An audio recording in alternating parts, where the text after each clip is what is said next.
15e édition de l'expo conférence DRC Mining Week a ouvert ses portes à Lubumbashi ce mercredi 19 juin 2019. Environ 3500 experts miniers internationaux et parties prenantes locales sont représentés. Pour cette édition, en dehors du Zimbabwe et de l'Afrique du Sud, qui participent en permanence, on a noté dans les stands la présence de la France, l'Allemagne et du Royaume-Uni. Je suis d'autant plus heureuse que les thématiques de ces assises rencontrent la grande vision du chef de l'État pour le secteur minier, qui demeure un atout pour non seulement résorber le chômage, mais aussi pour améliorer les conditions de vie des populations congolaises. Parmi les interventions, le président du conseil d'administration de la GECAMINE et président national de la FEC, Albert Youma, a mentionné l'importance de la RDC à travers ses métaux précieux, tout en insistant sur le code minier revisé. Notre législation a déjà évolué très largement et favorablement en mars de l'année passée.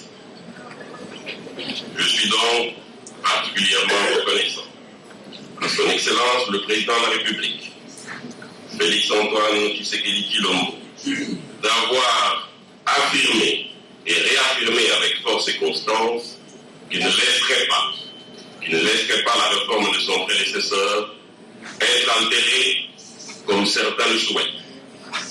Tout comme je sais gré à son Excellence Joseph Kabila Kabange d'avoir en son temps maintenu contre vents et marées sa volonté de réformer ce code minier au profit du peuple congolais par la promulgation de la loi du 9 mars 2018. C'est un bien commun à tous les Congolais et il convient de les défendre comme tel. Je peux vous assurer que moi, en tant que président national de la FEC, je m'opposerai à toute tentative de modifier le nouveau. C'est un projet stratégique pour vous, mais stratégique pour l'Afrique. Le grand Inga, j'ai demandé quel ça veut dire le nom Inga. On m'avait dit le nom Inga, ça veut dire oui. Yes. Monsieur le Président, je peux vous dire, pour la Banque africaine de développement, pour la réalisation de cette chose de grand Inga, je dis oui pour la banque.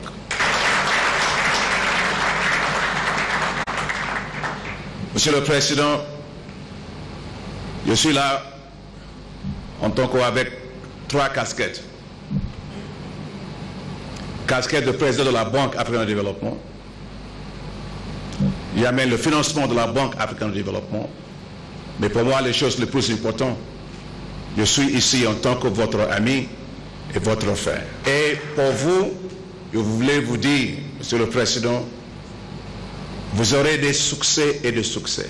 Il y aura les partenariats stratégiques pour vous parce que vous n'êtes pas arrivé à ce stade au hasard. Dieu vous avait mis là-bas pour une raison et vous allez réussir. D'abord, je dois remercier son Excellence, Monsieur le Président, chef de l'État de la République, pour m'avoir invité ici. J'ai passé les moments extrêmement agréables. Je suis vraiment très impressionné par la vision qu'il a pour ce peuple, pour ce pays. Et donc, moi, je suis là pour le soutenir pour ça. Dans la discussion que nous avons eue avec les membres du gouvernement, nous avons retenu l'importance de donner l'accélération sur tous les projets nécessaires, sur l'énergie, sur l'agriculture, sur l'infrastructure, surtout l'infrastructure pour le renouvellement, si vous voulez, des villes, l'infrastructure des villes. Et aussi, c'est très important pour moi, c'est le secteur privé. En discussion avec le chef de l'État, nous sommes d'accord aussi d'avoir une relation plus solide, parce que je pense que le RDC, ce n'est pas simplement un pays comme ça, c'est un pays stratégique pour la région de l'Afrique centrale et stratégique pour l'Afrique aussi. J'ai dit à son Excellence, Monsieur le Président, que j'ai amené 3 casquettes ici. Casquette en tant que président de la Banque africaine de développement, casquette de le financement et le soutien de la Banque africaine de développement, et aussi dans ma titre personnelle, en tant que son frère et son ami. Donc, je peux vous dire que bon, on est là pour soutenir le président, soutenir le pays quand il était à Inga, il était vraiment très impressionné de ce que moi j'ai vu à Linga. Ce que je peux vous dire, c'est qu'il faut qu'on arrête de parler de la potentialité de Linga. Je ne suis pas intéressé par la potentialité de Linga. Je suis intéressé pour dégager cette potentialité. Et on m'avait dit que le nom de Linga, ça veut dire oui. Et moi, j'ai dit oui à Linga. Et on est prêt, il faut qu'on se mette. Dès lui, âgé de 13 ans, rebondit encore une fois dans la capitale. Très touché par le traitement inhumain réservé à l'endroit de leurs compatriotes, élèves en 2e secondaire à l'Institut Révérend Kima Lingwala, eh bien, ces jeunes des mouvements citoyens en République démocratique du Congo, mécontents, ont investi le palais de la justice. Objectif, manifester leur désapprobation surtout vis-à-vis du tribunal de l'enfant, selon eux, a mal dit les droits en acquittant 5 violeurs sur 7, pris la main dans les sacs. Nous sommes allés voir le PGR, le collectif de jeunes des mouvements citoyens et associations pro-démocrates demande au chef de l'État, aux instances compétentes pour que la justice soit rendue.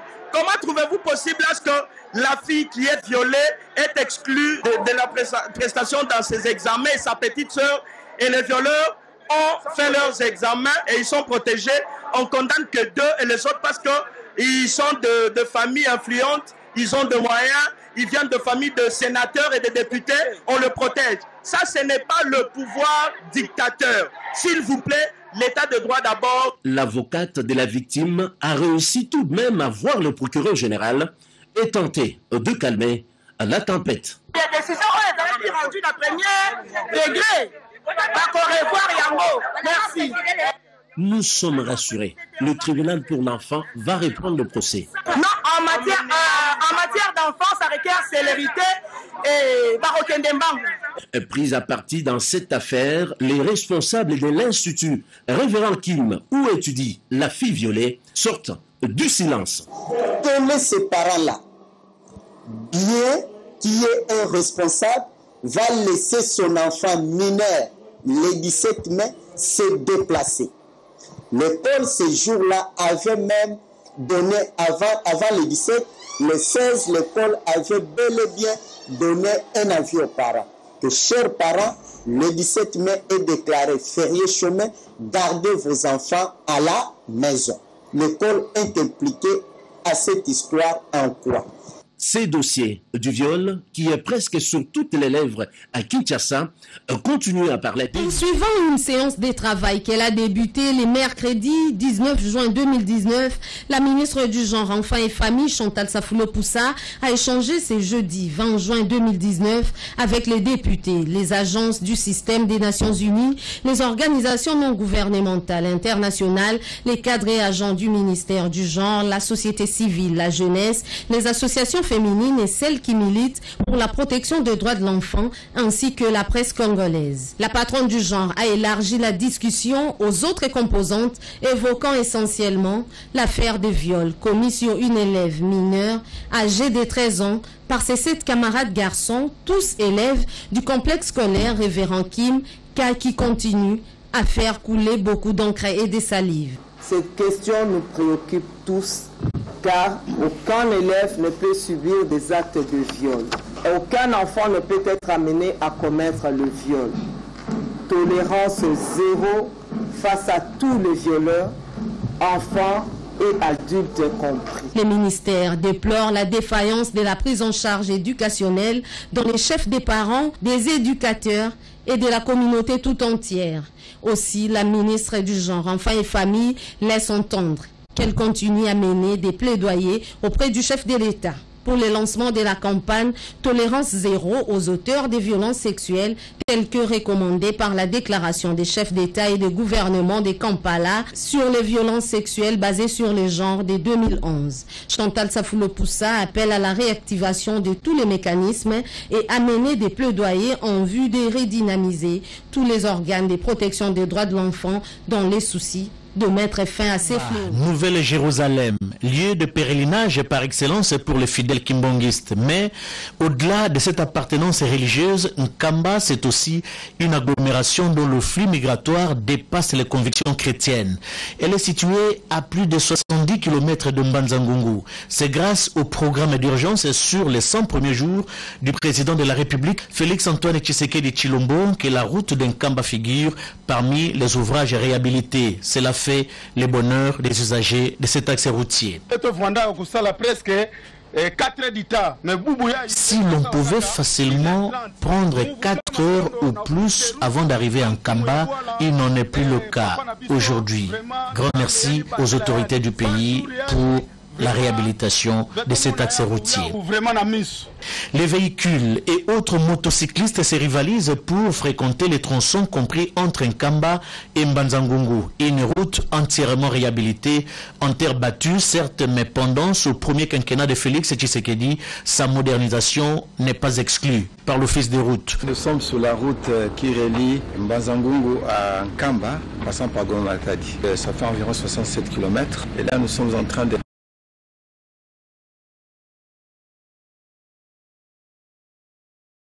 travaux qui sont exécutés par la brigade de l'office de route. Et nous avons dans le programme des 5 ans du chef de l'État, nous avons prévu d'asphalter cette route. Cette descente sur le terrain a permis à l'ingénieur Herman Moutima Sakrini de s'imprégner de la qualité du travail réalisé par l'office des routes. Visiblement, il en sort satisfait. C'est ainsi qu'il a exhorté son personnel à accompagner davantage le chef de l'État, Félix-Antoine Tshisekedi Tshilombo, dans sa vision de moderniser les réseaux routiers. Le chef de la province du Kasaï, le conseiller principal du chef de l'État en charge d'infrastructures, l'ingénieur David Moukeba, a visité plusieurs chantiers où se déroulent les travaux des 100 jours dans le cadre du programme d'urgence du président de la République, son Excellence Félix-Antoine Tshisekedi Tshilombo. De Kachongo, où est installée la base vie de l'entreprise chinoise China Geo Engineering, le conseiller principal du chef de l'État en charge d'infrastructures s'est rendu à Kibulungu pour se faire une idée claire du taux d'exécution de ces travaux. Dans la commune de Dibumba, l'ingénieur David Moukeba reçoit les explications de M. René, chef de mission de contrôle, par rapport à l'évolution des travaux dans cette partie de la province du Kasaï. À la rivière Kasaï, David Moukeba est plus que satisfait du déroulement des travaux de construction de nouveaux ponts qui va relier les communes de Dibumba, Mbumba et Mabondo. Bien avant de prendre son vol pour Kinshasa, l'ingénieur David Moukeba et sa suite se sont rendus au chantier de l'office de route pour palper du doigt l'évolution des travaux de réhabilitation de l'axe routier Chikapa-Kamonia-Kamako dans les programmes de travaux de 100 jours. Le mot d'ordre du président de la République, son Excellence Félix Tshisekedi Tshilombo, est respecté. Voilà pourquoi nous avons, avec une satisfaction nette, constaté qu'il y avait les travaux qui s'exécutaient sur la nationale numéro 1 dans le cadre du grand projet avec la Banque africaine de développement. Il y a également des travaux dans le cadre du programme d'urgence du président de la République de 100 jours avec l'office des routes sur le tronçon Chikapa-Kamonia. Les travaux sont en train d'être exécutés et nous disons que le président est avec son peuple et le peuple est avec son président. C'est la concrétisation des promesses de campagne de Félix-Antoine Tshisekedi Tshilombo et parmi ses priorités lors de la prise du pouvoir en janvier dernier, le président de la République et chef de l'État avait promis de relancer la société minière de Bakwanga, une entreprise du portefeuille de l'État connue pour ses apports financiers au trésor public. Le temps de la relance de cette société était donné avec l'octroi à l'AMIBA d'un prêt de 5 millions de dollars venant de la GECAMINE. Aujourd'hui, sous le leadership exemplaire du chef de l'État, l'AMIBA a réceptionné un lot important d'engins de production. Une laverie pour le traitement du diamant. Des engins qui ont fait défaut à l'AMIBA au cours de la dernière décennie. Au total, nous avons 3 lots. Le premier lot était composé de 3 camions bennes, d'un marteau-brise rock et d'un compacteur, plus une sondeuse. Et maintenant, là, nous sommes encore à Moneditu pour le deuxième lot que nous devons réceptionner, composé de 2 bus, d'un bulldozer, d'une pelle, d'un compresseur, d'un marteau-brise rock et tant d'autres matériels. L'arrivée de ces engins de production suscite déjà l'espoir dans l'espace kassaïen, privés depuis la descente aux enfers de la société minière de Bakwanga des routes, de l'eau potable et de l'électricité. Le problème de la carence d'un fonds de roulement pour l'achat du carburant et la motivation du personnel reste un autre problème à résoudre. Mais pour l'instant, tout est bien parti pour la relance de la société minière de Bakwanga. Le retour d'Antipas Mboussa Nyamwisi dans le cadre de la décrispation politique que le mécanisme national de suivi de la COCA d'Addis Abeba a organisé un dîner politique à Sultani Hotel en présence des hauts cadres de la sécurité nationale, des notables des provinces du Nord Kivu et de l'Ituri. Mboussa Nyamwisi rentre au pays après 7 ans d'exil forcé à l'extérieur du pays. Le coordonnateur national du mécanisme de suivi, Claudie Balanki, a au nom du président de la République, Félix Antoine Tshisekedi Tshilombo, précisé que le retour de ces notables du Nord Kivu et ancien ministre des Affaires étrangères était très attendu et que sa contribution pour la paix reste un élément important dans la recherche de la paix dans la partie est de la République démocratique du Congo. Il nous revient tous, mesdames et messieurs, de nous approprier davantage cette clairvoyante vision d'intérêt national et de nous mobiliser d'ores et déjà pour tirer suffisamment les leçons des initiatives antérieures du genre dans notre pays. Mboussa Nyamwisi, très détendu, remercie d'abord le père de la nation, Félix Antoine Tshisekedi Tshilombo, pour les facilités avant de faire observer une minute de silence en mémoire des victimes de l'Est. Je remercie particulièrement le président de la République et chef de l'État, son Excellence Félix Antoine Tshisekedi Tshilombo, pour toutes les facilitations m'accordées à vue de mon retour. Je ne doute pas que les mêmes efforts continueront à être fournis pour que tous les fils et filles de ce grand pays reviennent à la maison. C'est par un repas dit de cohésion nationale que les convives de Claudie Balanki se sont séparés. Par les Nations Unies, la Journée mondiale des réfugiés a pour but de sensibiliser à la cause des réfugiés dans le monde. Selon le rapport annuel de l'Agence des Nations Unies pour les réfugiés, les guerres, les violences et la persécution ont propulsé les déplacements forcés dans le monde vers un nouveau record, d'où 70,8 millions de personnes dans le monde ont été forcées de fuir leur foyer. La République démocratique du Congo constitue l'une des situations humanitaires les plus complexes et les plus difficiles du monde, compte tenu de la multiplicité des conflits qui affectent plusieurs zones de ce vaste territoire. Encore une fois, selon l'Agence des Nations Unies pour les réfugiés, le nombre de réfugiés en RDC jusqu'au mois de février 2009 s'élève à plus de 826 000 réfugiés accueillis dans des pays d'Afrique. En prélude de l'édition 2019 de la Journée mondiale des réfugiés, avec pour thème « Avançons avec le réfugié », le HCR a remercié le pays d'Afrique, dont la République démocratique du Congo, pour leur hospitalité et leur générosité vis-à-vis des réfugiés demandeurs d'asile. Ce sous-thème sous-entend l'accompagnement, le soutien et la proximité avec le réfugié afin de répondre à leurs besoins de recherche avec eux des solutions durables qui sont propices.